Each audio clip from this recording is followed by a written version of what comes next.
Hello everybody and welcome. My name is Rick Hutzer here with AirgunWeb, your home for old school airgun reviews and where we tell you the facts, not fluff. It's been a while since I've done a video like this. This is a totally unsponsored video. I actually bought this gun myself, primarily because, heck, I talk about the Gamo Swarm system all the time, and I don't have a lot of experience with other guns, and I talk about the Gamo being the best, and I've shot one of these before, and I've also shot the Hatsan as well. I still think Gamo's the best, but I haven't really checked like any of these other guns out. So it's about time we do, don't you think? So I bought this, and it's been sitting in my Connex for some time. This is a video I've teased about for, gosh, months and months and months. And we're just now going to get to it. So hopefully it will have been worth the wait. I have not taken this out of the box. It's still taped up, actually. So we're going to open this up. We're going to put some pellets in it. Well, we'll scope it, put some pellets in it. Sight it in. We're going to also get some crony numbers. We'll check those out. We're going to check DB, trigger pull, all that kind of stuff. And then we're going to have some real data. I'm really mostly interested today on how does the mag system work? Is it consistent? Does it load smoothly? Yeah, I mean, because that's what's most important to me. Obviously, performance and accuracy is also there, but if the mag doesn't work, then the whole gun doesn't function, right? So we're going to go ahead and just get started. I don't know how long this video is going to be. I don't have any particular time frame. So if it's a long video, hopefully you guys will stick around for the whole thing anyway. Really quickly, wanted to let you guys know we have some new channels. One channel is called Modern Airgunner, and we're going to be publishing, I say we, that's Angie, Airgun Angie and myself. We're going to be publishing to Modern Airgunner regularly. In fact, I just filmed a video for Modern Airgunner, and I'm excited to see how that's going to be. This does look like it's been opened.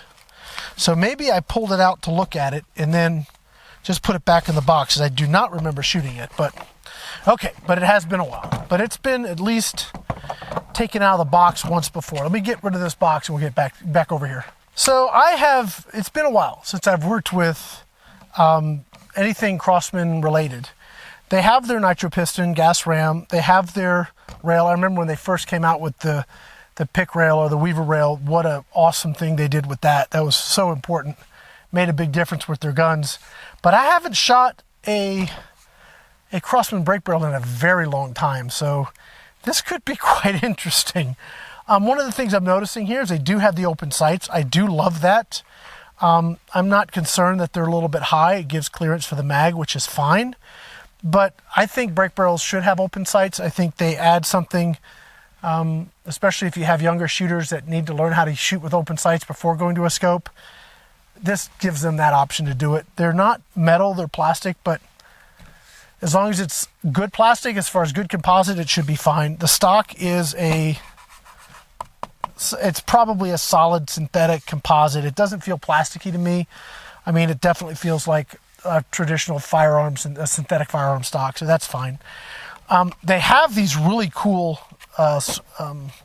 sling mounts. In fact, this was probably a patented system. I remember when they first came out with these, because trying to sling a brake barrel back in the day was pretty near impossible unless you use the little Gamo buddy sling, which is kind of a pain. I don't like the way it kind of gets in the way. It works, and it's certainly better than nothing, but having the ability to actually sling it properly, I like that better.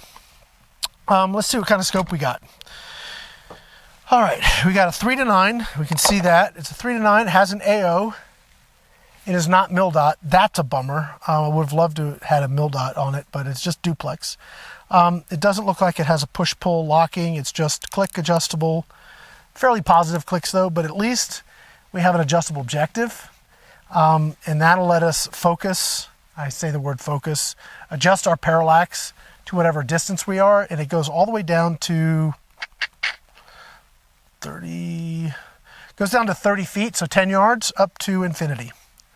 So that's actually really, really cool. This airgun makers, if you're going to give us a bundle optic, I prefer mil-dots, really would, but at least give us a scope that we can adjust the parallax on. It's so important with air guns. Okay, I'm going to have to go get some tools, and we'll get this mounted, unless we want to do all the data first. I guess we can do that. Let's see how all of this stuff works. I'm going to be shooting Crosman Premier hollow points. You know, Crosman gun, Crosman pellets, right? Why not? Let's see. I have not looked at the manual, so that is all on me. Okay, how do we get this out? Let me pull it out here. Oh, we do. I like the pellet pusher, or I like the way it works that way. And we'll see. That's how we load this. Interesting. Yep, I'm going to need to probably quickly get the manual, because it looks like, yeah, I'm going to get the manual on the mag, because it doesn't make sense to me that you would have a pellet there and have to have it open and try and load it. That doesn't make sense. So let me grab the manual real quick. I'll pause this, go check the manual on the mag, and we'll be right back. Hold on. All right. When in doubt, check the mag. Yeah, load it and rotate it. Okay. Let's see how that works.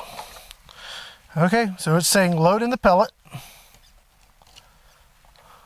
and then rotate it. All right, we'll do it. It's numbered at the back. That's cool. All right, I'm not a fan. Not a fan. Just maybe I'd get used to it. Seems a little bit tricky. Of course, if you had a pocket full of these and they're all loaded up, won't matter, right? I'm getting more used to it here. Okay.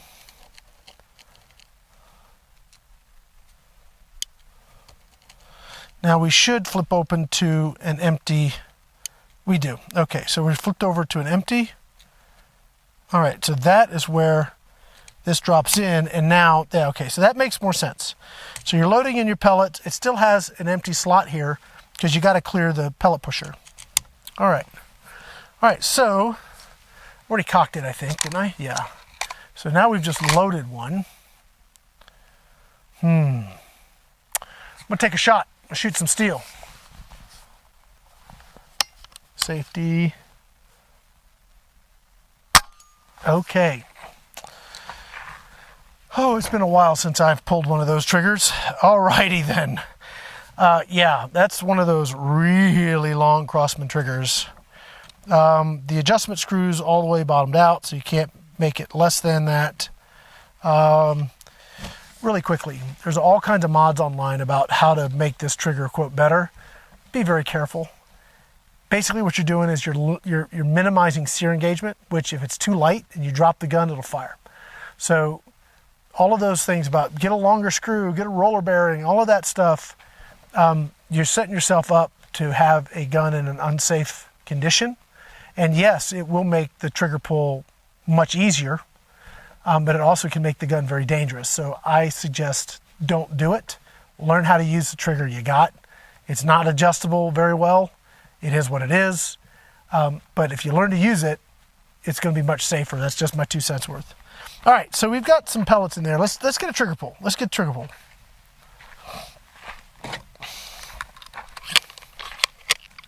Okay.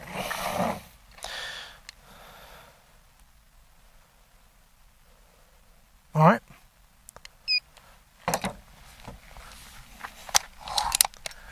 Cocking force is pretty easy. Okay. Reset.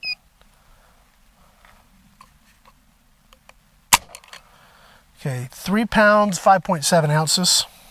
Let's do it again. Yeah, that's super easy to cock. I like that a lot. Feels relatively smooth too. So that was 3, 5.7. Let's do another one. 3 pounds, 5.7 ounces.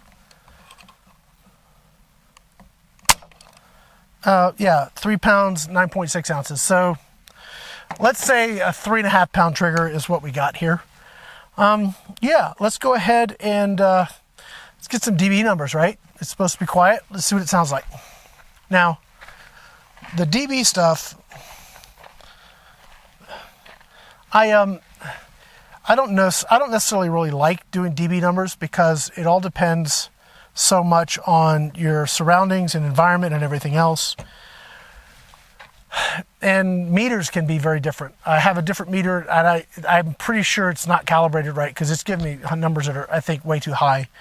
This system here is pretty good, but it's almost giving me numbers that I'm wondering aren't high enough, but I don't know. We're going to take a shot.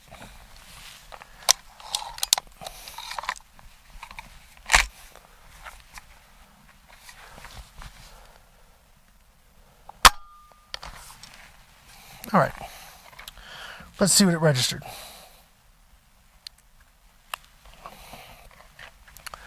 It's about 83.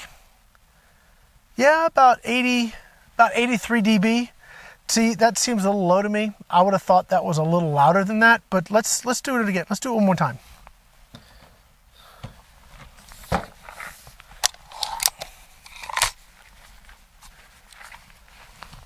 Oh, you got to get it on the right screen. All right, here we go. 100-yard shot. Let's see. No, I did not hit the steel. Okay. That last one peaked at same at about 83. So if that's accurate, hopefully that is. That's actually relatively quiet. It's more mechanical noise, I think. Definitely more mechanical noise than shot noise. Now what I'm going to do is stop the video because I'm going to mount the scope, get it relatively sighted in, and then we'll circle back around. By then I'll have Crony numbers that I can share with you as well, and we'll just do some shooting on paper and on steel and see how she does. So give me a few minutes, I'll be right back. All right, well, let's go ahead and wrap this up. I spent some time, a good bit of time, getting this thing ready to shoot, and we ran into some problems. Well, I'll tell you guys about it while I load this mag. First thing I ran into is the scope would not, didn't have enough adjustment, so I could not adjust up high enough, which basically means that there's either a barrel droop issue or, sorry, this is another problem we'll talk about in a second.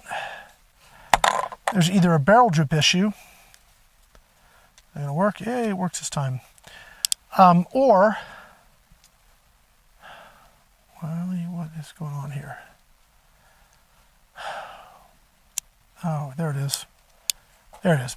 I apologize. There's either a barrel droop issue or there's an alignment on the rail problem. Now, this is not new to brake barrels. There's a brand, RWS, that had a real problem with that for years, and their solution was to come out with a special mount that solved it. And so it's not something you can't overcome. The way I tend to deal with it is I use some scope shims from Hawk. They just drop on the mounts and it gives you an extra 25 minutes of angle, which is great, and that usually solves the problem. It also prevents the scope from getting bent, so sometimes if you shim it back here with a business card, or I've used aluminum cans or whatever, if the front angle isn't mounted or isn't corrected as well, it can bend your scope. So the plastic shims work great. I'll have a picture of them for you. And they maintain the angle all the way through. So was able to get, I'm going to put on target in air quotes. The other thing is the stock is super sharp under here. In fact, it cut me. I mean, it's a little cut, but anytime you draw blood, an air gun should not draw blood. So there's definitely an issue there. So this edge here, you're going to be super careful. It's very, very sharp. I could not use the Crosman pellets. I tried, but the sizing was so bad that they all didn't work in the mag. So the mag expects the pellet to be a certain head size and then sort of stick, and then you rotate it. They were so small they just would fall through. That's a problem. You're never gonna have good accuracy with that, obviously. So I moved over to, I just grabbed the next 15-ish grain pellets, 1589, and these are 16 grain FIREARMS. I don't know that they're the right pellet, but they're the pellet I grabbed. We're shooting at 15 yards here. I'm not trying to stretch this, and we're going to shoot steel. The reason is If I were to try and shoot paper, I might have to get a bigger target. It is not shooting well. So we're gonna do it anyway. We'll see what we get on the steel. And I did shoot the Crony. Crony numbers were, as far as consistency goes, exceptional. The extreme spread was 12 with a standard deviation of 3. Unfortunately, the max velocity we got was, let's see, maximum was 598, which puts us at around 12.7 foot-pounds. Now in the box, we're talking supposedly 970, 975 actually, probably with alloy pellets at sea level at 4,600 feet. It's going to take some off the top of that.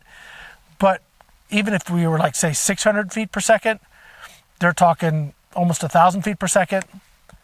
We're way off. Now, maybe the hobbies, 11.9s or something much lighter, we'd be in the mid-7s, I'm thinking. But still, we're going to, even if I ran alloy, I just can't see us getting to 975 when we're sitting here at under 600 feet per second. So I don't know what pellets they use to get those velocities or the conditions. I'm not able to replicate that, so to take it for, you know, grain of salt and all that kind of stuff. I'm going to go start that camera up, and then, yeah, we're going to shoot. Hopefully things have dialed in a little bit. I did clean the barrel. It was super filthy. I don't know if that's going to help us. But yeah, we're going to shoot a steel at 15 yards and see what we get, and then we'll go ahead and wrap this up. Be right back.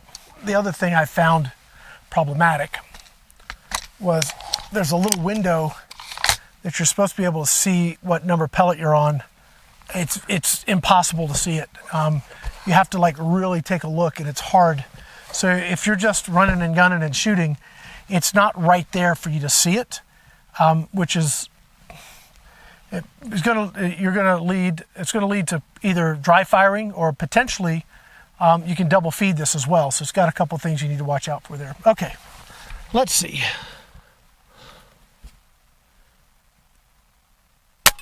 Okay, that's about where I was hitting before. If we can get, you know, 10 shots that stay relatively close, I will be pleased.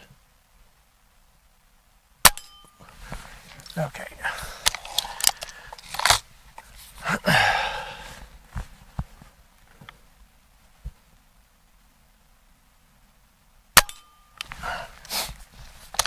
Again, we're at 15 yards here, guys.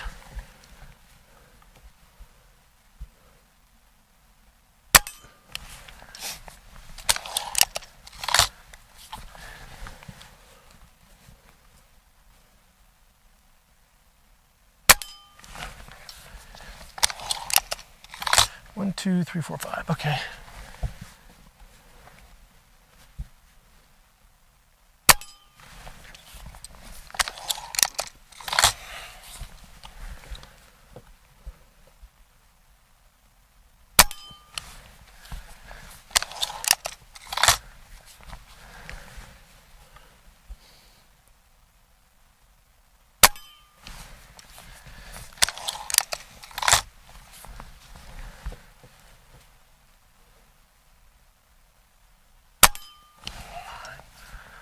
This should be the last shot. Yep, okay. Let's go ahead and take this and we'll wrap it up. Okay. Well, we kept it all on the steel, which until this attempt, I hadn't been able to do, frankly. So I don't know if a different pellet's going to make that much of a difference. We are only at 15 yards, and that's a 3.5, 4 inch group. Well, at least 3.5 inch group anyway. So it's really pretty awful. Okay, so this was my out of the box experience with this gun. Will it get better? I don't know. And I don't know if I'm inclined to go spend hours trying to make it do better when I shoot other guns. And you guys, it's right at the front. I'm doing this because I want to be able to compare this to my experience with the Gamo brake barrels. Time and time again, I could take those out of the box, put a scope on them, and within 2 or 3 mags, I'm shooting dying groups at 15 yards all day. Very easy. very consistent. I don't have near the problems with them that I had with this today. Could it be just this gun? Could be. I don't know. I only have one example, right? So I don't know quite what to say there. Power-wise, it's not anywhere near what it should be. Now, on the other side of it, there are some things I actually kind of like about the gun. I do like the way it feels, except for when it cuts you. But I like the grips. I like the inlays. The cocking is quite light. I like having the open sights, and maybe I could have run open sights, and maybe there's an issue with the scope, and maybe, I don't know. I like the fact that it has, a place to mount a sling. I think that's cool. I mean, there are some things about it that are okay, but it does come down to performance. And what I mean by that is not necessarily power or velocity, but will it hit the target accurately? And I could not, in good conscience, try and take aim with this. I couldn't. I could definitely shoot tin cans. I could definitely play tin cans in the backyard all day with this, no problem. But I would not try and hunt with this. And maybe, again, I got a bad one. Like I said, I actually bought this, so it wasn't like Crosman sent me one. I picked it up because I wanted to actually see for myself, test the other options on the market and see how they do. And I wanted to share it with you guys. Again, this video is not paid for. Nobody's paying me to do this. Gamo's not paying me to do this. Crosman certainly isn't paying me to do this. This is just me kind of, I guess, doing a public service. Recently, and I say this a lot on my comments, I don't do negative videos, and I really hate doing negative videos. I hate doing videos that just show something not performing well. But every now and then, it's almost like it's sort of needed so that people understand the contrast in the products out there.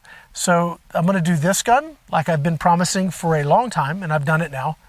And I have the Hotson Speedfire in the Connex as well, and I'm going to run that through the same tests and see how it does.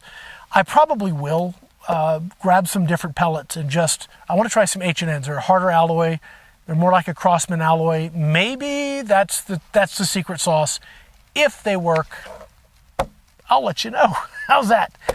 But anyway, I know this is a long video and there's a lot of data in there. Hopefully it was helpful and useful, and we'll see what happens. I mean, like I said, maybe I got a dud. If you've had a different experience with yours, put it down in the comments. I would like to know. If you've had a similar experience with yours, put it down in the comments. I'd like to know that too. And so that's basically going to be it, guys. I hope this was entertaining, enjoyable, educational, one of the above. If it was useful, man, please like and subscribe to the channel. It really helps us out. Hit the notification bell. And please check out our other channels. You've got Modern Airgunner, which is a new one Angie and I are going to be working on. We've also got The Gateway to Airguns as well. Just really great channels full of airgun content that we hope you guys will go and watch and enjoy. That's going to be it for now. My name is Rick Utzer here with AirgunWeb, your home for old school airgun reviews where we tell you the facts, not fluff. Thanks for watching.